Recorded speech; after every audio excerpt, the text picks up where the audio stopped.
नमस्कार, मैं हूं अनिल कक्कड़ और देश की बात में आपका स्वागत है। वित्त मंत्री निर्मला सीतारमण ने बजट 2022-23 पेश कर दिया है। 90 मिनट तक भाषण दिया। आम आदमी को टैक्स स्लैब का इंतजार था, लेकिन अब की बार टैक्स स्लैब में कोई बदलाव नहीं किया गया। 400 नई पीढ़ी की वंदे मातरम ट्रेन चलाने और डिजिटल यूनिवर्सिटी खोलने की बात की गई है। क्रिप्टो करेंसी से होने वाली कमाई पर 30% टैक्स देना होगा। जानते हैं पूरे बजट को इन 10 बिंदुओं से। किसान के लिए बजट में कहा गया एमएसपी का भुगतान सीधे किसानों के खाते में किया जाएगा। ऑर्गेनिक खेती के लिए गंगा किनारे के 5 किलोमीटर के दायरे में आने वाली जमीन का इस्तेमाल किया जाएगा। इतना ही नहीं, राज्यों की एग्रीकल्चर यूनिवर्सिटी के सिलेबस बदलने की भी बात की गई है। 400 new generation Vande Mataram train चलाई जाएंगी। अगले 3 सालों के दौरान 100 पीएम गति शक्ति कार्गो टर्मिनल विकसित किए जाएंगे। 8 नई रोपवे का निर्माण होगा। आम आदमी की बजट में सबसे ज्यादा उम्मीद इनकम टैक्स को लेकर होती है, लेकिन इस बार इनकम टैक्स स्लैब में कोई बदलाव नहीं किया गया। वहीं अगर आईटीआर में गड़बड़ी होने पर 2 साल तक सुधार कर सकेंगे। सरकारी कर्मचारियों की पेंशन में छूट दी गई है। कॉर्पोरेट सरचार्ज को 12% से घटाकर 7% कर दिया गया है। नागरिकों की सुविधा बढ़ाने के लिए 2022-23 में ई पासपोर्ट जारी किया जाएगा। डाकघरों में भी अब एटीएम मिलेंगे। क्रिप्टो करेंसी को लीगल कर दिया गया है। इससे जो कमाई होगी उस पर 30% टैक्स लगेगा। वहीं reserve bank of India digital currency लाएगी, जिसमें ब्लॉकचेन टेक्नोलॉजी का इस्तेमाल किया जाएगा। बजट में गेमिंग और एनिमेशन पर फोकस किया गया है। वित्त मंत्री ने कहा कि विजुअल इफेक्ट्स, गेमिंग और कॉमिक्स सेक्टर में रोजगार की खूब संभावनाएं हैं। ऐसे में इस सेक्टर के प्रमोशन के लिए टास्क फोर्स बनाई जाएगी। इस सेक्टर में रोजगार की बड़ी संभावनाएं पैदा होंगी। पीएम आवास योजना के तहत 80 लाख मकान बनाए जाएंगे। निर्मला सीतारमण ने कहा कि डिजिटल यूनिवर्सिटी की स्थापना की जाएगी। वहीं एक क्लास एक टीवी चैनल को 12 से बढ़ाकर 200 टीवी चैनल किया जाएगा। 2022-23 में नेशनल हाईवे की लंबाई को 25,000 किलोमीटर तक बढ़ाया जाएगा। वहीं पहाड़ी क्षेत्रों में रोड्स को पीपीपी मोड पर लाया जाएगा। वित्त मंत्री निर्मला सीतारमण ने अपने भाषण के दौरान कहा कि 2022-23 के बजट का लक्ष्य अगले 25 वर्षों के लिए अर्थव्यवस्था को गति देना है। हेल्थ की बात करें तो बहुत कुछ नहीं मिला। नेशनल डिजिटल हेल्थ इकोसिस्टम बनाने की बात कही गई है। वहीं national tele mental health programme की शुरुआत की गई है। 23 टेली मेंटल हेल्थ सेंटर शुरू किए जाएंगे। वित्त मंत्री ने कहा कि 60 लाख नए रोजगार दिए जाएंगे। एमएसएमई को 6,000 करोड़ रुपए देने की बात कही गई है। ये अगले 5 साल में किया जाएगा। अब बात इंसानियत के फरिश्तों की। डबली क्षेत्र के गांव जोगेवाला में सोमवार सुबह लसाड़ा सेम नाला टूट गया। सेम नाला टूटने के कारण नाले के साथ लगते खेतों व ढानियों में जल भराव हो गया।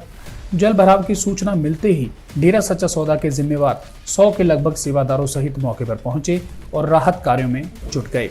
सेवादारों के सेवा कार्यों से न केवल आम बल्कि खास जन भी प्रभावित नजर आया। इस मौके पर पूर्व विधायक डॉक्टर केवी सिंह ने डेरा सच्चा सौदा के सेवादारों का सेम नाले में आई दरार भरने के लिए आभार व्यक्त किया गया। उन्होंने कहा कि यदि Shah Satnam ji greenest welfare force wing के सेवादार मौके पर नहीं पहुंचते तो नुकसान ज्यादा हो सकता था। उन्होंने प्रशासन के साथ मिलकर डटकर उनका सहयोग किया।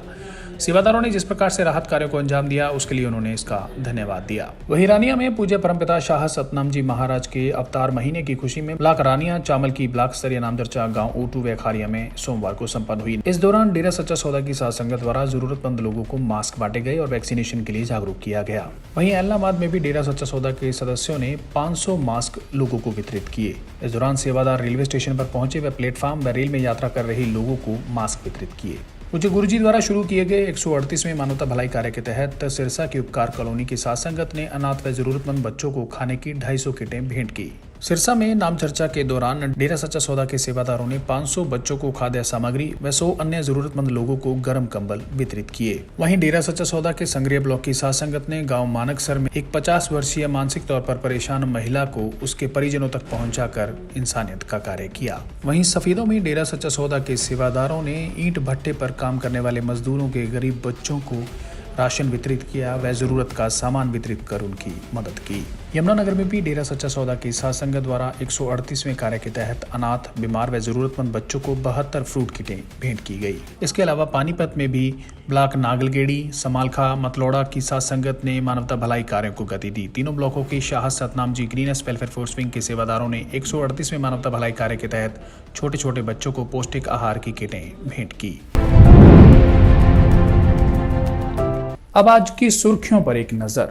कोविड-19 की नई लहर के कारण वृद्धि के सीमित रहने, कारोबारी विश्वास के प्रभावित होकर 19 महीने के निचले स्तर पर आने से नए ऑर्डर और उत्पादन में विस्तार की गति धीमी रही और जनवरी में भारत के विनिर्माण क्षेत्र की गतिविधियों में नरमी आई। एक मासिक सर्वेक्षण में मंगलवार को यह बताया गया। वित्त मंत्री सीतारमन ने कहा कि भारत में सभी 1.5 लाख पोस्ट ऑफिस को मूल बैंकिंग प्रणाली से जोड़ा जाएगा। इससे लोग अपने खातों का ऑनलाइन संचालन कर सकेंगे और पोस्ट ऑफिस खातों तथा अन्य बैंक खातों में पैसों का लेन देन कर सकेंगे। वित्त मंत्री निर्मला सीतारमन ने मंगलवार को कहा कि निजी कंपनियों द्वारा 5G मोबाइल सेवाओं की शुरुआत के लिए स्पेक्ट्रम की नीलामी अगले वित्त वर्ष 2022-23 में की जाएगी। केंद्रीय गृह मंत्री अमित शाह ने मंगलवार को संसद में पेश किए गए वर्ष 2022-23 के आम बजट को दूरदर्शी करार दिया और दावा किया कि यह भारत की अर्थव्यवस्था का स्केल बदलने वाला साबित होगा। कांग्रेस ने आम बजट पेश होने के बाद मंगलवार को आरोप लगाया कि सरकार ने देश के वेतनभोगी वर्ग और मध्यम वर्ग को राहत नहीं देकर उनके साथ विश्वासघात किया है। दिल्ली के मुख्यमंत्री अरविंद केजरीवाल ने मंगलवार को कस्तूरबा नगर में कथित रूप से सामूहिक दुष्कर्म की शिकार 20 वर्षीय महिला के लिए 10 लाख रुपए की वित्तीय सहायता की घोषणा की और कहा कि सरकार फास्ट ट्रैक कोर्ट में उसका प्रतिनिधित्व करने के लिए एक काबिल वकील की नियुक्ति करेगी। खरड़ विधानसभा क्षेत्र से पार्टी का टिकट नहीं मिलने से नाराज कांग्रेस के वरिष्ठ नेता और पंजाब के पूर्व मंत्री जगमोहन सिंह कंग मंगलवार को आम आदमी पार्टी में शामिल हो गए। अरुणाचल प्रदेश से कथित तौर पर चीन की सेना द्वारा अगवा किए गए भारतीय किशोर को उसके परिवार से फिर मिला दिया गया है। एक अधिकारी ने यह जानकारी दी। रूस की सरकार ने यूक्रेन संकट को कम करने के उद्देश्य से अमेरिका के प्रस्ताव पर लिखित प्रतिक्रिया भेजी है। अमेरिका के राष्ट्रपति जो बाइडेन के प्रशासन के 3 अधिकारियों ने यह जानकारी दी। संघीय जांच ब्यूरो FBI अमेरिका के निदेशक क्रिस्टोफर रे ने चीन पर अमेरिकी अवधारणाएं और नवोन्मेष चुराने तथा हैकिंग के अभियान चलाने का आरोप लगाया और कहा कि पश्चिम को चीन की सरकार से पहले के मुकाबले कहीं अधिक खतरा नजर आता है। मैदान पर अपने प्रतिद्वंदियों को और मैदान के बाहर कोरोना वायरस को हराने वाली भारत और ऑस्ट्रेलिया की दिग्गज टीमें अंडर 19 विश्व कप के सेमीफाइनल में बुधवार को आमने सामने होंगी।